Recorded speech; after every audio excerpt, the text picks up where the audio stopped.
예수 안에서 대야를 드는 공동체, 아마 제 평생에도 그러고 우리가 지금까지 신앙생활하면서 이런 표로 한 해를 시작한 것은 아마 첫 번이 아닌가, 그런 생각이 듭니다. 그런데 어제 이어서 우리는 오늘 본문에 등장하는 제자들을 보면서 또 다른 뜻밖의 충격적인 상황을 만나게 됩니다. 유대 종교 사다리를 올라가려는 상향 의식은 바리새파 사람들이나 토라 학자들에게만 있던 그런 반하나님 나라적인 문제가 아니었다는 사실이죠.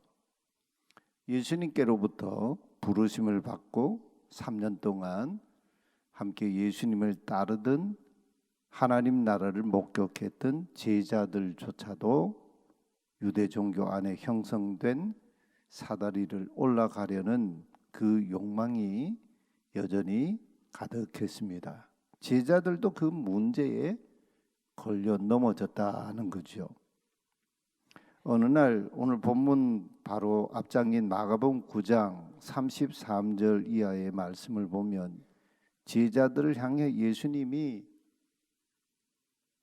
아주 마음에 그 깊은 이 뜻을 가지고 질문하신 것이 있습니다. 예수님이 질문을 하셨다. 예수님이 질문하시는 건 보면 그냥 이렇게 어떻게 지나가다가 질문하시는 게 아니지 않습니까? 예수님과 제자들이 가버나움에 들어가셨습니다.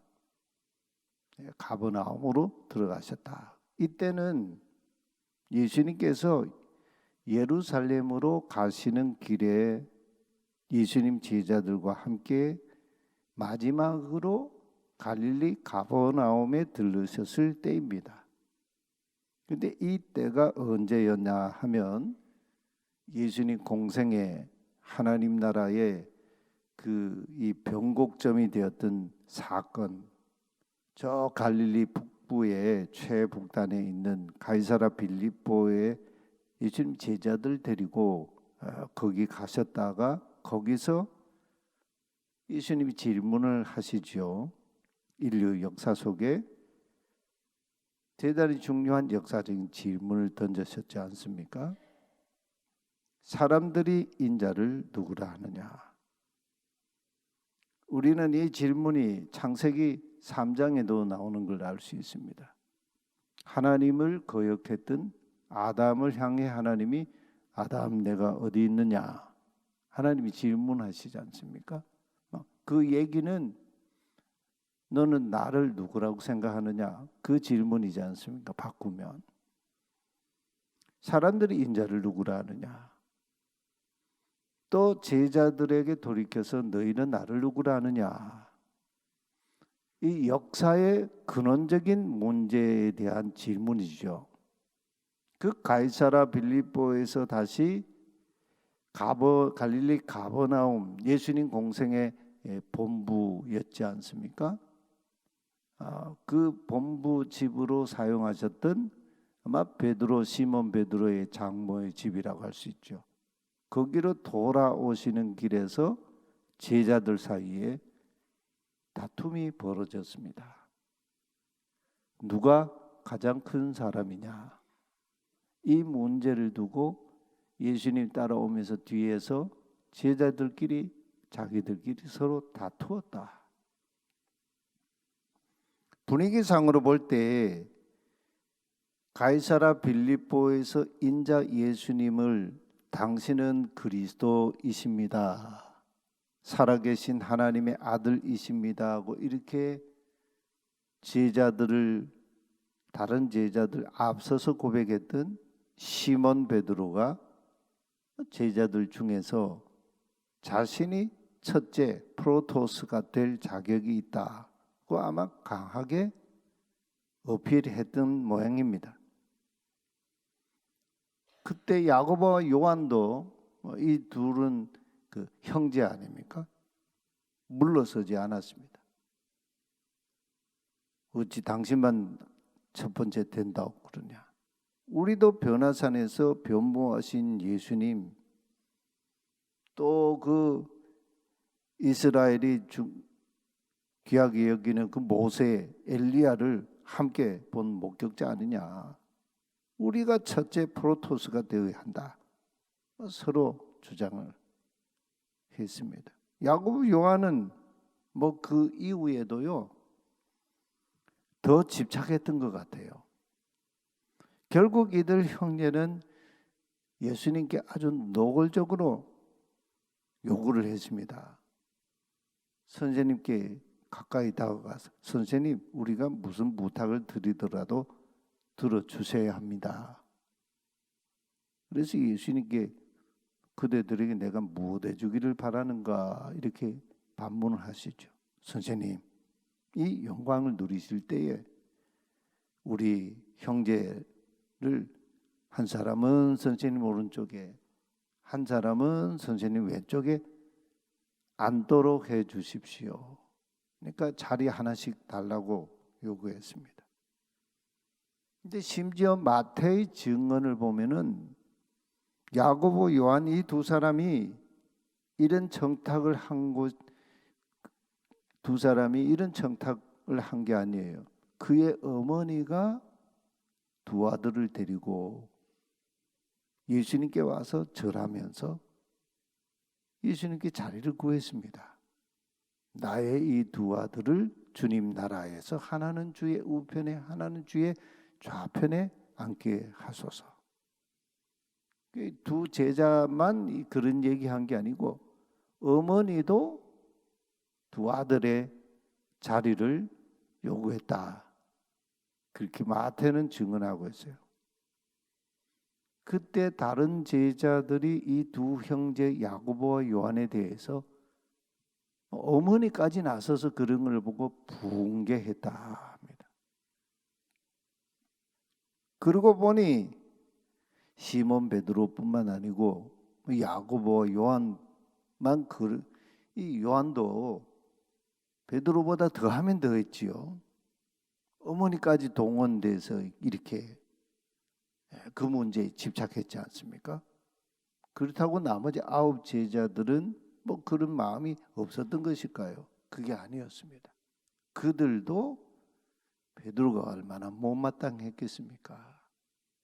야고보, 요한 형제에 대하여 붕괴했다고 합니다. 즉각 반응을 했습니다. 예수님께서 제자들에게 너희들이 길에서 이런 상황을 두고 이제 예수님이 갈릴리 가버나움 그 집에 들어가셨을 때 너희가 길에서 서로 토론한 것이 무엇이냐 이렇게 물으셨습니다. 예수님께서 몰라서 물은 것이 아니죠. 제자들이 예수님 질문을 받고 잠잠했다고 그럽니다. 이유가 그들이 길에서 서로 누가 크냐 하고 서로 적극적으로 쟁론했기 때문이다. 여기 논쟁을 했다 하는 그 동사가요, 그냥 뭐 논쟁한 게 아니고 아주 적극적으로 논쟁했다, 그런 동사입니다. 마가는 이걸 아주 그냥 딱 적시를 해놓고 있어요. 서로 예수님이 권좌에 오르시면 이제 예루살렘 올라가시면 메시아로 왕위에 등극하실 텐데 누가 가장 높은 자리를 차지할까? 우리가 세상의 권력의 자리를 보면 알지만 어떤 사람이 대통령에 이제 취임하게 되면 막 사람들이 관심이 다 집중이 되지요. 이번에 누가 입각을 하는가? 누가 국무총리가 되는가? 누가 무슨 자리에 가는가? 온통 그게 그 권력의 향방을 이렇게 결정하는 거 아니에요. 이 마음이 갈릴리 가버나움에 있을 때나 예루살렘에 올라가시는 예수님 그 예루살렘 가까이 오기까지 포기하지 못한 채 일관된 마음이었다는 거예요. 기회만 있으면은 자리 다툼이 불거져 나오던 그런 상황이었습니다. 온통 높은 자리 다툼하는 마음이 가득했습니다. 뭐 세상의 권력도 가만 보면 어떤 사람을 어떤 자리에 앉히려고 하면은 여기서는 앉혀야 한다 그러고 또 저쪽에서는 그 사람을 자격이 없다고 끌어내리려고 하고 얼마나 이게 그냥 싸우지 않습니까? 막. 예. 이게 오늘 이 세상의 법칙이고 세상의 방식인 거거든요. 예수님 제자들 안에도 이게 그대로 그냥 노출이 됐다는 거죠. 오늘 교회는 그냥 우아하고 이런 것이 없습니까? 그렇다고 말할 수가 있겠습니까? 그때 예수님께서 어린아이 하나를 데려다가 그들 가운데 세우셨습니다. 그러고는 예수님께서 아주 의지적으로 그를 품에 안으셨어요. 그리고 제자들에게 선포하셨습니다. 에이펜, 선포하다는 그런 이 의미의 동사예요. 아예 그냥 단정적으로 그냥 딱 부러지게 말씀하셨다. 그런 말씀이죠. 누구든지 이런 어린 아이 하나를 마음을 다해 영접하면 그냥 이렇게 막 귀히 여기는 게 아니고 온 마음을 다해서 그 어린아이 하나를 영접하면 곧 나 예수를 영접함이요. 누구든지 나를 영접하면 나를 영접함이 아니라 나를 보내신 하나님 아버지를 영접하는 것이다. 이렇게 예수님이 딱 부러지게 그냥 선을 그으셨습니다. 이런 예수님 말씀이 제자들에겐 뭐 다가오지 않았지요. 우의독경이었습니다.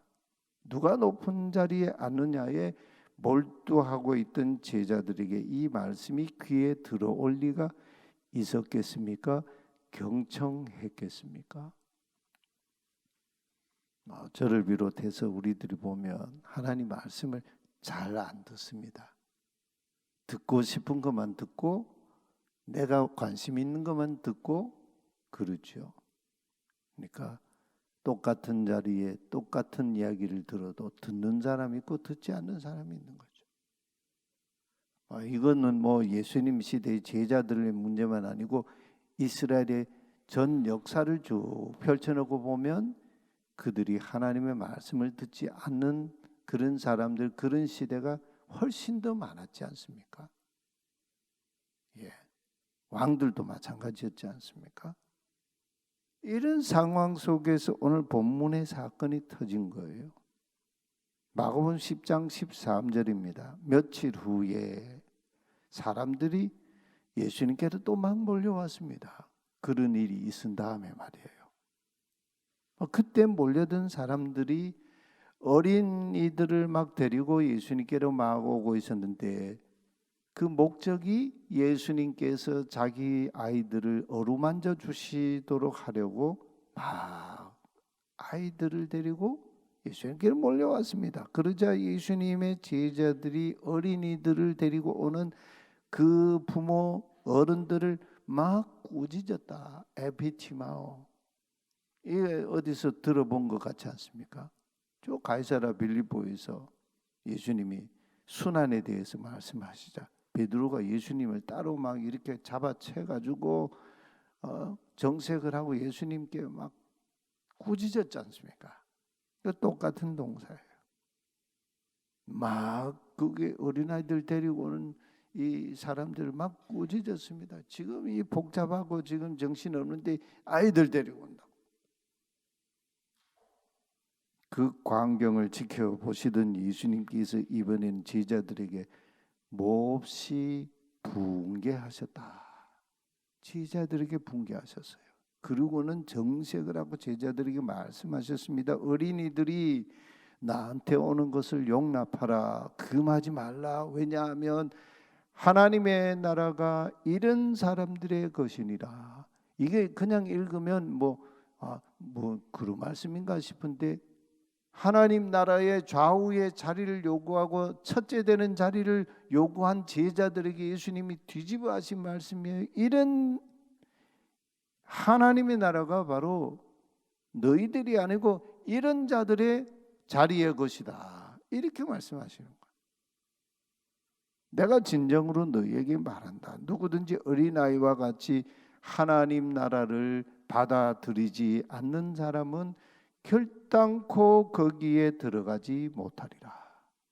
이 말씀이 어제 말씀과 좀 배치되는 말씀 아니에요. 바리새파 사람들, 토라 학자들에게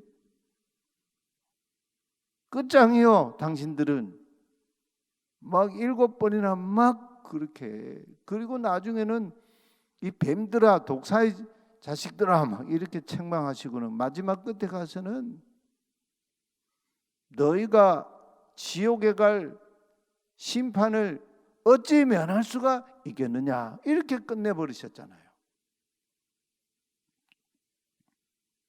그 말씀을 뒤집어 놓은 말씀이에요. 하나님의 나라는 누구든지 어린아이와 같이 받아들이지 않는 사람은 결단코 거기에 들어가지 못한다. 높은 자리를 두고 다투던 그들이 어린이를 하찮게 여기면서 쫓아내자 예수님 붕괴하셨습니다. 어린이를 그들 가운데 세우시고 하나님 나라 가치를 보여주는 상징으로 삼으셨습니다.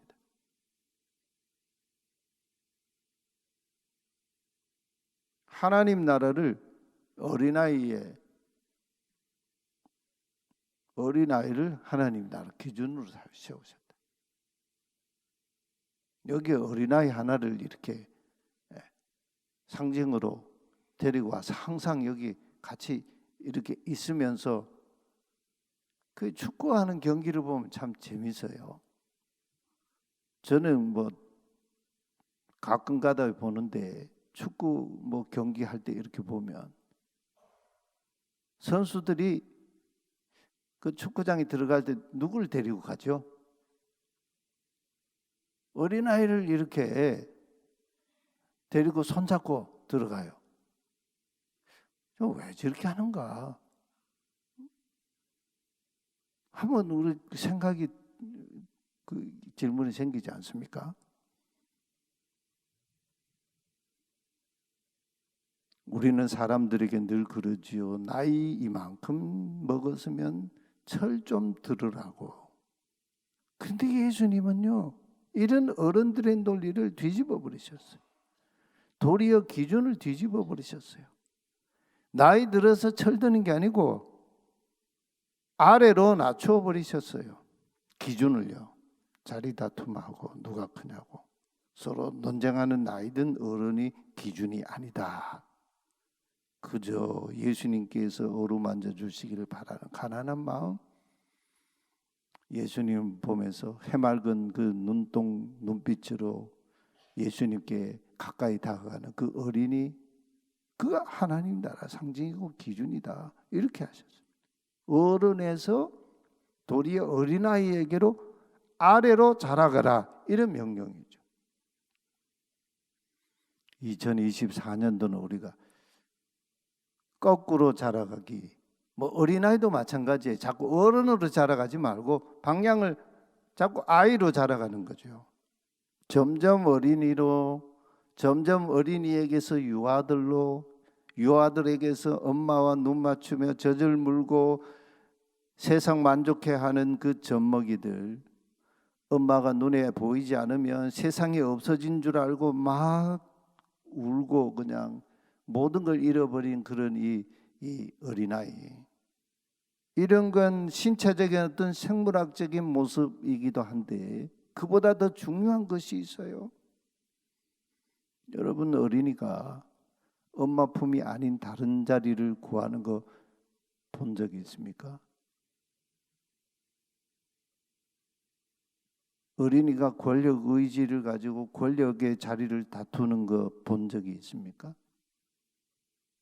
아이들 사이에 그런 거 없습니다. 편가르기 하는 걸 보셨습니까? 어린아이들 편가르기 할 줄 몰라요.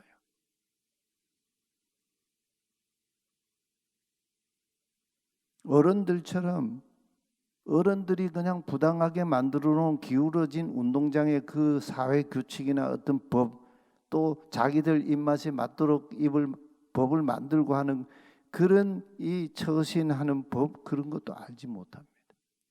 아, 법을 이렇게 만들어 놓으면 우리에게 유익하겠구나, 그러면서 그렇게 또 막 법을 만드는 그런 식으로 하지 않는다는 거예요. 전혀 두려움 없이 낯선 사람과도 경계 없이 어울리고, 아이들 이렇게 막 서로 낯선 데 와서 부모들이 거기 같이 있으면 막 같이 친구가 되잖아요. 금방 친구가 되잖아요. 같이 막 놀지 않습니까? 인종과 민족에 대한 편견도 알지 못하고, 뭐 미국이 20세기에 그 중반에 인종차별이 얼마나 극심했습니까? 그 인종차별이 가장 극심한 시간이 주일날 오전 11시였습니다. 주일날 오전 11시가 되면 미국 사람들은 다 그때만 해도 예배드리니까 예배드리는데, 예배드린 장소에는 흑인이 드리는 예배 장소가 있고 백인이 드리는 예배 장소가 있고, 이게 그들이 만들어 놓은 법칙 아니에요. 뭐 피부색, 국적, 직위, 성별 따라 나누는 장벽을 아이들이 가지고 있습니까? 그래서 마틴 루터 킹 목사님이 그 흑인 민권 운동하면서 자기에게는, 나에게는 하나의 꿈이 있습니다.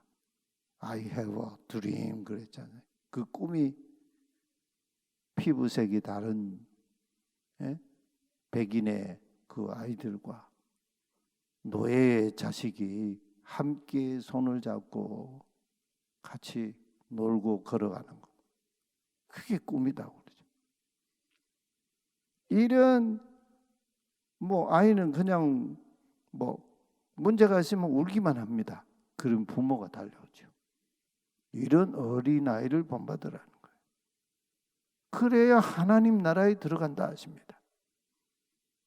지금 제자들과 정반대의 이 사람 삶의 방식, 새로운 나라의 법칙, 그 어린이에게서 배우라. 기준을 바꿔버리신 거예요. 그분이 우리의 주님이십니다. 어른들과 같이 자기들이 만들어 놓은 법칙으로 인생을 살아가는 사람이 하나님 나라에 합당할까? 예수님은 너희가 어른의 철듦을 버리고 도리어 어른이 되어서 철드는 게 아니고 도리어 어린아이가 되라 하십니다.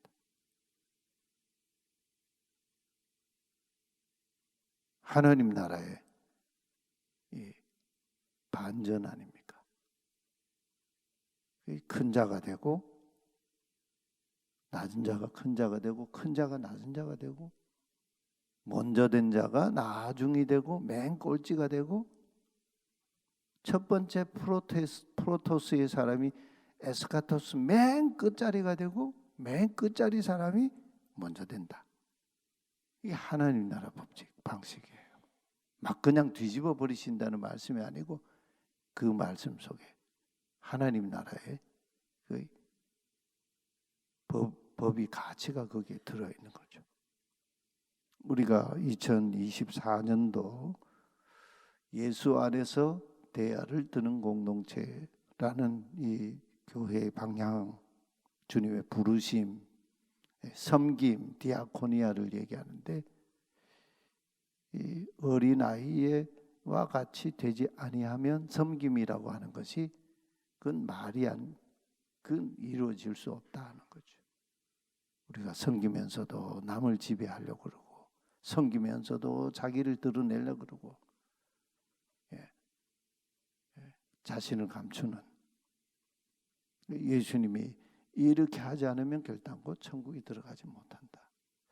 그러면은 바로 이 자리가 천국이 되지 않겠습니까?